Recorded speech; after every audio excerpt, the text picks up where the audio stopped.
জীবনে আমাদের এমন এমন সম্পর্ক আছে যে সবসময় ফোন কলে যোগাযোগ রাখতে হবে এমন কোনো কথা নেই। আসসালামু আলাইকুম সবাইকে। বড় মামির বাড়িতে যাব আজকে। নানা বাড়িতে থেকেছি বেশ কিছুদিন, চলে যাওয়ারও মুহূর্ত এসে যাওয়ার আগে বড় মামি কোথায় থাকে একটু দেখে আসি। দেখা সাক্ষাৎ হবে, যেহেতু দাওয়াত দিয়েছে, শাশুড়ি মাকে নিয়ে এসেছি এইবার। নানা বাড়িতে এসেও ছোট মামার বাড়িতেই উঠেছি, যেহেতু নানা নানি মামা মামি একসঙ্গেই থাকে। আমার মামা মামিদের সাথে ফোন কলে যোগাযোগটা একদমই কম বলতে গেলে। যখন মামা মামির প্রয়োজন হয় ফোন, ইভেন আমারও যখন প্রয়োজন হয় তখনই ফোন কলে আমাদের কথা হয়। তবে মামা মামিকে অনেক ভালোবাসি। বাইরে যে কি পরিমাণে বৃষ্টি, তার মধ্যে এদিকে যাতায়াত রাস্তা খুবই খারাপ। আমরা আব্বুর গাড়িতে যাচ্ছি। আমাদের এক গ্রুপ বৃষ্টির আগেই চলে গিয়েছে, আমাদের যেতে যেতে বেশ লেট হয়ে গিয়েছে। বৃষ্টির মধ্যেই আমরা পড়ে গিয়েছি। আমার সাথে আমার মামা মামির সম্পর্কটা একটু অন্যরকম, কারণ আমি আমার মামা মামিদের সবসময় আমার সব মনের কথা বলতে কমফর্ট ফিল করি।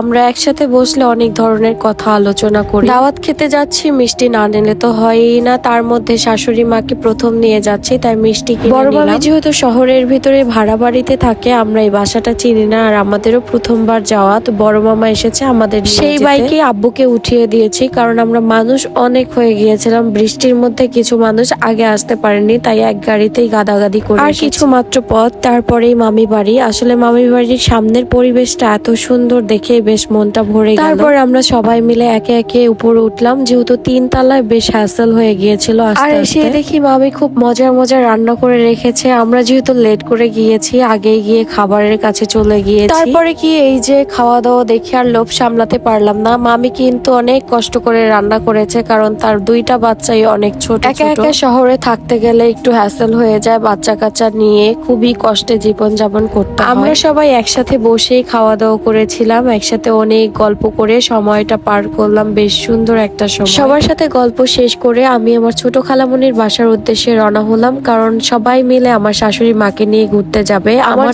ছোট বাবু, তাই আমি ওকে নিয়ে একটু রেস্ট নিব। আজকের ব্লগটা এখানেই। সবাই ভালো থাকবেন।